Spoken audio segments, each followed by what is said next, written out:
natin ang kanyang reaction rito. June, good morning. Magandang umaga po. Magandang umaga po sa inyong mga taga-subaybay. Oo. June, kasama mo si Kuya Rod ngayong umaga. Yes, Sir Rod. Opo. Okay. Although hindi pa naman kayo kasama, di ba, sa implementation ng fare hike ngayong araw. Kasama po dapat. Kasama dapat. Oo. Talagang yung sinasabi nyo nga kanina, talagang dismayado. Hindi lang dismayado. Oo. Dismayado. Dahil, okay, para kang bata na binigyan ng candy, pinakitaan ng candy. Pagkatapos, nung dapat panahon na para ibigay yung candy yon para mapakinabangan, biglang binawi. Oo. Anong pakiramdam nun? Sa TNBS, magkano ba, June, ang inaprubahang fare hike? 20 pesos plus 20 pesos po sa base fare at saka sa pick-up fee. Yung pick-up fare na 15 pesos. So, bali 35.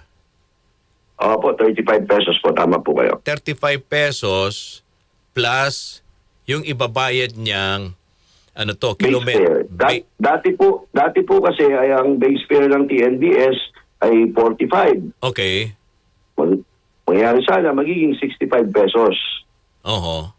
Ayun po. Tapos itong pick-up fee, matagal na po kasi namin inilalabian at gusto sana namin magkaroon dahil ang booking po ng isang pasahero ay nagmumula lang doon sa kung saan sa pipick-upin. Oho. Kunyari, ako po ay nasa Ortigas sa may galeria at yung nag-book ay nandun sa Mega Mall. Wala pong bayad doon pag susunduin. Oho. Opo, pagpunta po namin dun sa Mega Mall, medyo may kalayuan at matraffic, wala pong bayad yon. Ngayon, ang pamasahe lang nun ay simula Mega Mall hanggang doon sa patutunguhan niya. Sa destinasyon niya. Sa destination niya, Oo. opo. Pag sumakay na siya. Tama po kayo. So, yun po. Masayang-masaya po kahit papaano ang mga ating mga kasamahan na TNBS driver dyan dahil yan po dagdag kita sana, no? Dahil nakakalugi po yung pag-pick up Oo. sa pasahero.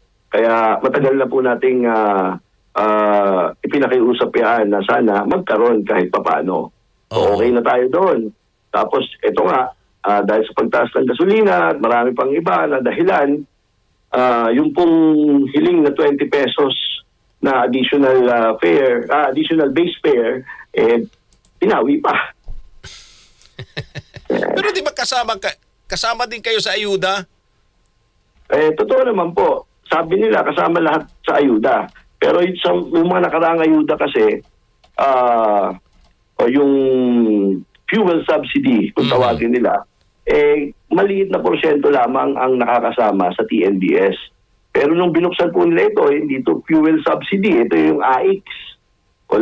Dahil nasa crisis naman tayo lahat, sabi nila, ipapadaliin nila ang pagproseso at pagbibigay ng ayudang ito na programa ng AIX, kahit pa paano, malaking tulong din po ito, pandagdag sa panggastos ng bawat pamilya ng mga drivers. Oo. Pero sa ngayon, kumusta ang inyong ang inyong sektor? Dito sa TNBS po, wala pa po akong napapalitaan na nakakatanggap or may schedule para makakuha ng AIX na 5,000. Oo. Meron pong mga kumakalat-kalat na mga listahan ng mga TNBS drivers at operator na Google Sheet na kung saan ipapasa daw nila sa DSWD. Pero napakadali pong kunin ng listahan ng TNBS driver at operator. Kausapin lang po nila yung Transport Network Company, hingan nila ng listahan. Ayun, yun na yun. Oo. Wala lang kung saan-saan pa. Okay. Dahil nag-register sila doon, ibig sabihin, tinanggap sila ng Transport Network Company, ibig sabihin po, bumabiyahe yung mga yun. Oo. Pero parang wala pa ata sa schedule kasi inuna nila ang mga tricycle driver. At pagkatapos ng tricycle driver, susunod ata yung yung grupo na po ninyo. Ayun, kung hanggang kailan matatapos ang tricycle driver? Yan ang tanong. Oo, Dapat oo. may schedule na rin yan. Oo. Kung talagang pinag-aralan nila ito, sana may schedule na. Oho. Oho. Okay. Okay? Bukod sa dito nga sa ayuda, may fuel subsidy. So, dalawa na yung ayudang matatanggap. Ganun po ba? Oo. Ang alam po namin, yan na yun. Yung AX na yan na yun. Oo, and kasi ang pagkakaintindi ko din sa paliwanag ng DSWD, yung AIC sa kanila yon. Yung fuel subsidy sa LTFRB naman. So ibig sabihin dalawa. Tama po. Dahil Oo. may sariling pondo naman ang May DOTR, kanya-kanyang pondo yan. LTFRB. Oo. Opo, tama po kayo dyan. Oo. At yan ang sana dapat mangyari. Oo. Pero sabi ko nga po, maliit na porsyento lamang ng TNBS ang mga nakatanggap nung mga nakaraang may fuel subsidy. Bakit? Kasi po may mga CPC lamang ang kanilang isinasama dito. Napakatagal po mag-release ng CPC, desisyonan ng mga case number of provisional authority ng LTFRB pagtungkol sa TNBS. Kaya kakaunti lamang. Sana, wag nang ganon. Yung mga bumabiyahe sa mga transport network company, yun ang hingin nila.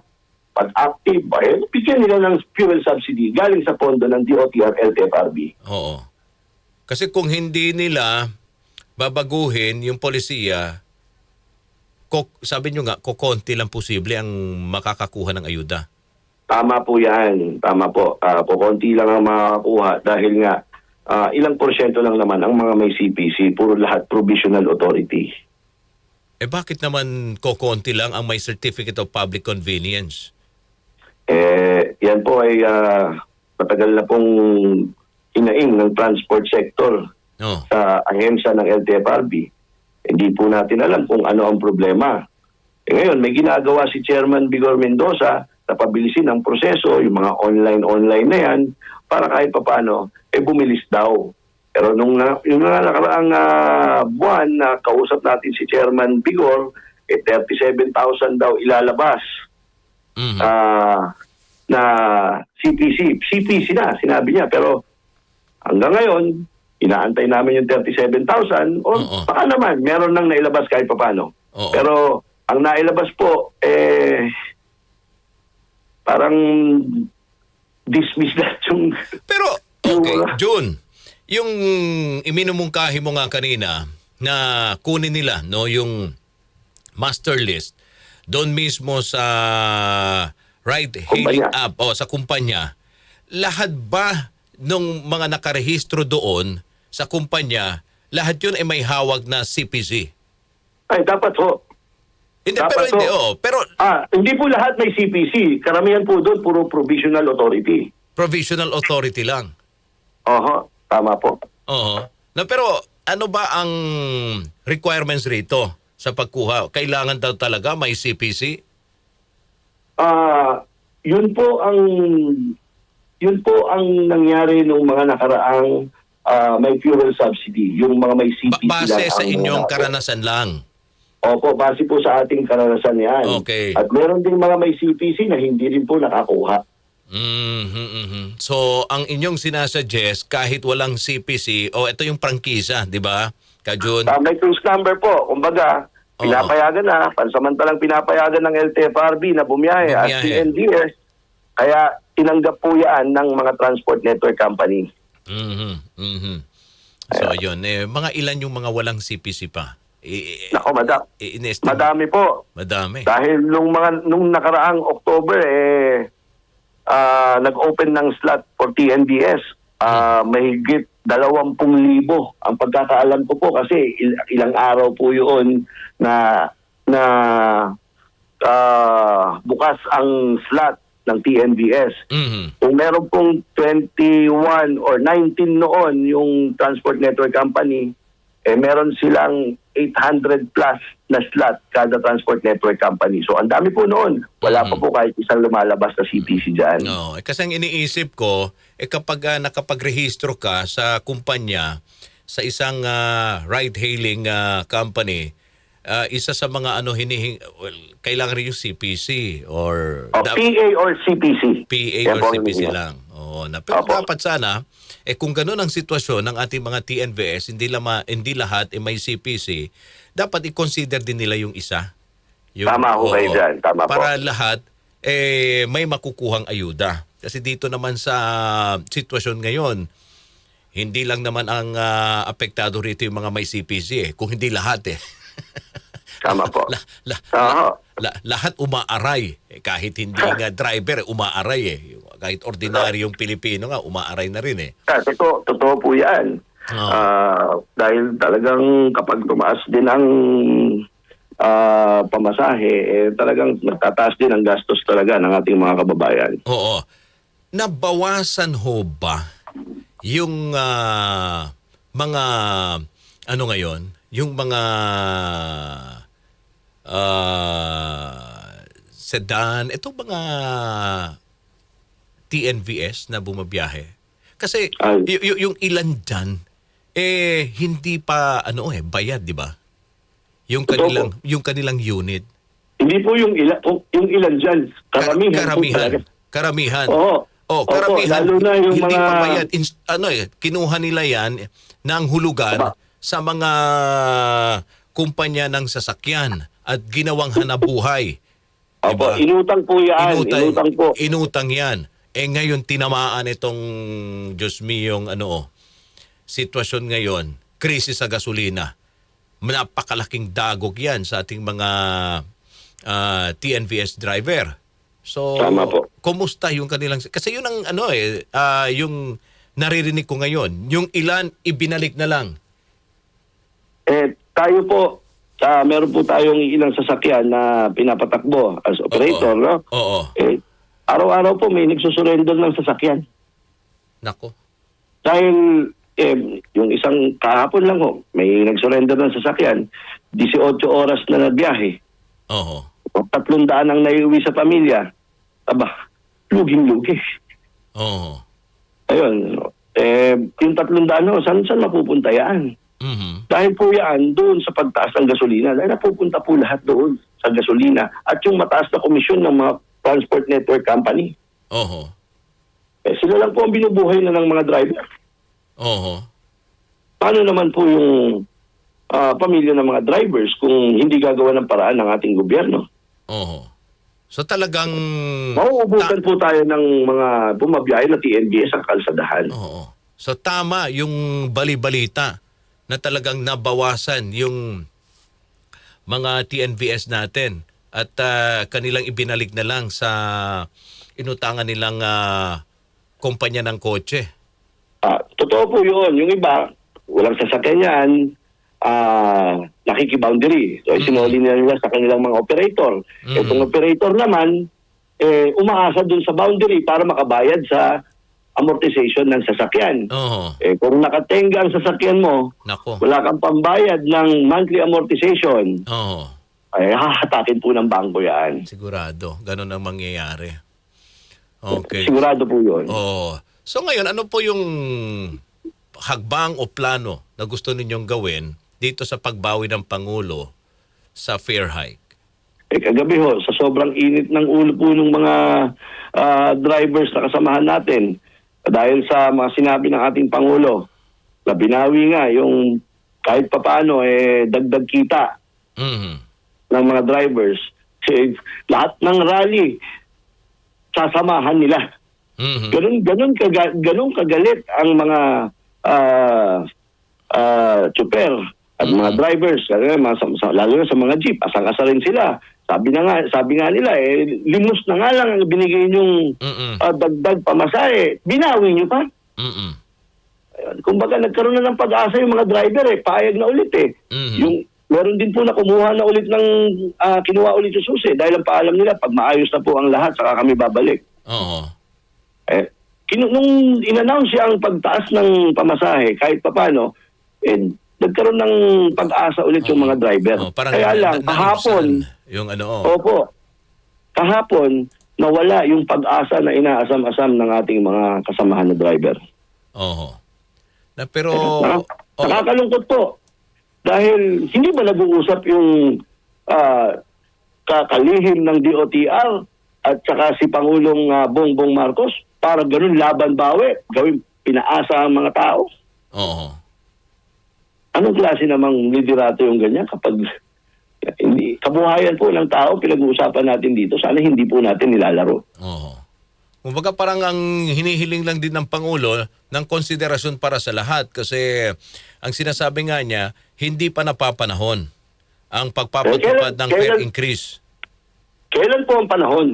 Oo. Kasi lahat naman ay apektado ngayon. Hindi lang yung mga, kayo po, hindi lang yung nasa sektor ng pampublikong transportasyon, kung hindi lahat ng Pilipino ay apektado dito sa sitwasyon. Naiintindihan po natin yan. Oh. Dahil talagang kami rin po nangangamba, baka maubusan din kami ng pasahero kung sobrang taas na rin naman talaga ang pamasahe ng TNBS. Oo. Pero meron din po kaming iminumungkahi sa gobyerno kung TNBS ang pinag-uusapan. Oo. Ano yun? Ang mungkahi po namin, silipin yung mga komisyon na kinukuha sa mga driver ng mga transport network company. Oo. Dahil kung may nag-ooperate na transport network company na 10% lang ang kinukuha nila sa mga driver kada pasahero. Oo. Meron din pong transport network company na garapan kumuha ng komisyon. Meron pong 25 to 30% na transport network company na kinukuha na komisyon sa mga driver. Aba, dapat, ang suggestion namin, i-regulate nyo na yan para kahit papano, hindi basta-basta nagtataas at sobrang taas ng mga komisyon na kinukuha sa driver. Dagdag kita po kasi yun kapag merong mababang komisyon lang kinukuha nila kada pasahero, yung transport network. Matagal na po silang kumikita sa mga driver natin. Panahon na po ngayon para kahit papano, babaan naman nila. Masyadong mataas naman yung 25 to 30%. May nag-ooperate nga na 10% lang. Yun lang ang gusto natin, no? Sisilipin lang ng gobyerno, i-regulate lang nila. Yun hindi nila magawa. Bakit kaya? Eh, ano bang tugon dyan ng LTFRB? Yan ba dinulog nyo na sa LTFRB? Alam na po ni Chairman yan. Naidulog na nung konsultasyon. Nandiyan, pag-aaralan.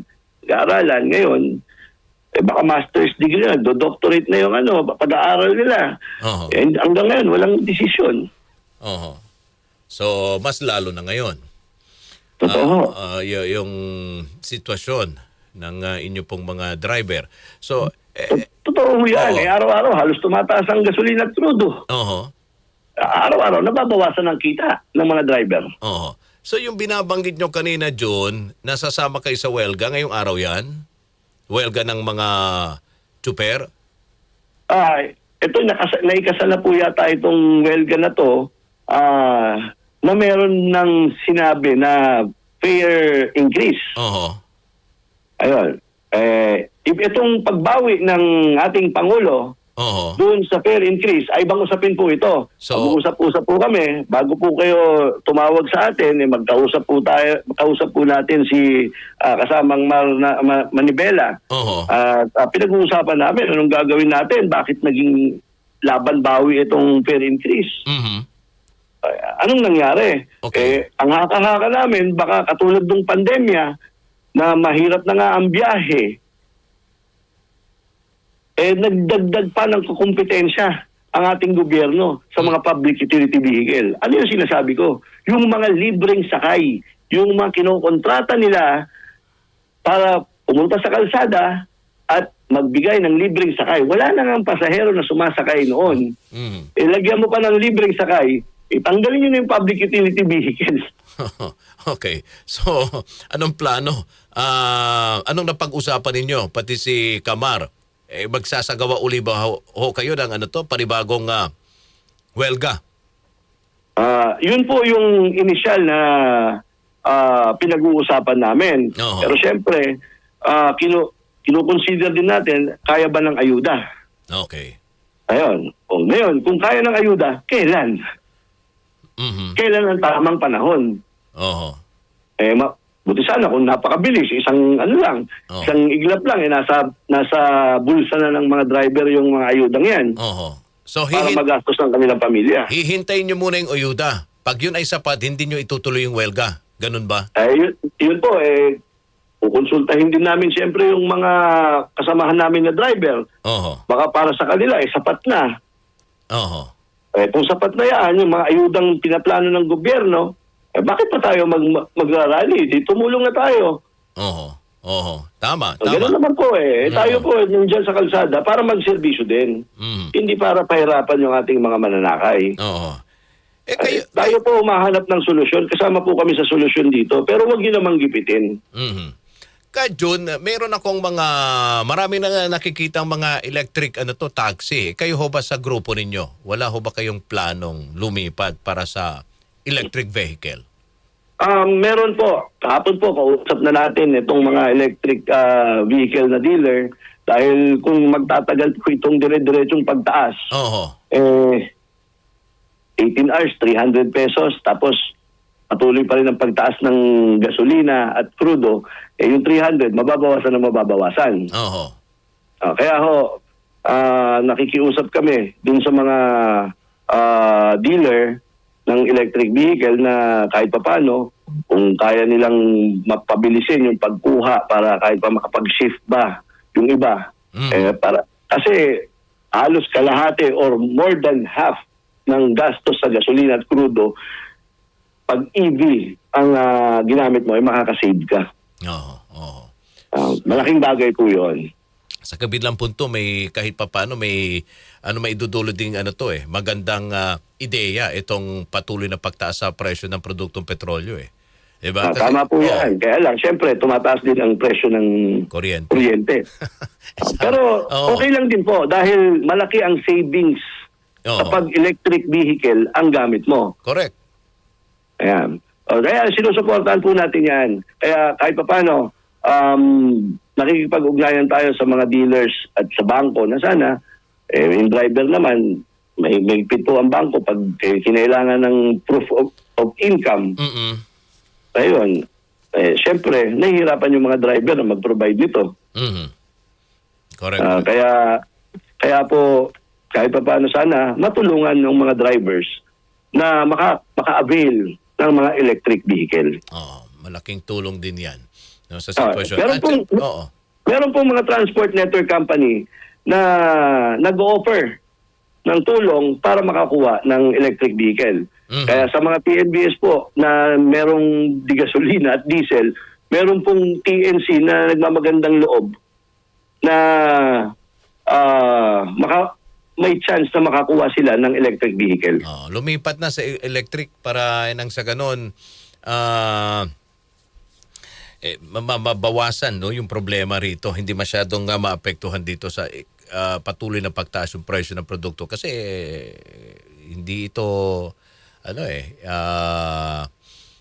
sabihin nila mga 1 buwan lang, 2 buwan lang ang sitwasyon. Posible, baka tatagal pa ito. Ang balita nga po namin, 6 na buwan po ito tatagal. Talagang kailangan gawa ng paraan dahil baka umabot sa 200 piso per litro. Nako. Pag ganyan, wala ko talagang babiyahe. Wala na. Wala na ho. Nako, ang sarap pong bumiyahe ngayon. Walang traffic. Magiging malinis ang EDSA dyan. Wala ka nang gano'ng Totoo po yan. Yan po talaga ang solusyon para maibsan ng traffic dito sa Metro Manila. Pagtaas ng gasolina at diesel. Marami namang magugutom. Yun lang ho. Nakakalungkot yan. Maraming magugutom dyan. John, maraming salamat sa inyong oras at panahon. Maraming salamat po sa pagkakataon. Mabuhay po kayo. President Laban TNVS, June De Leon, mga kasama. Reaksyon niya. Huwag na nga rito sa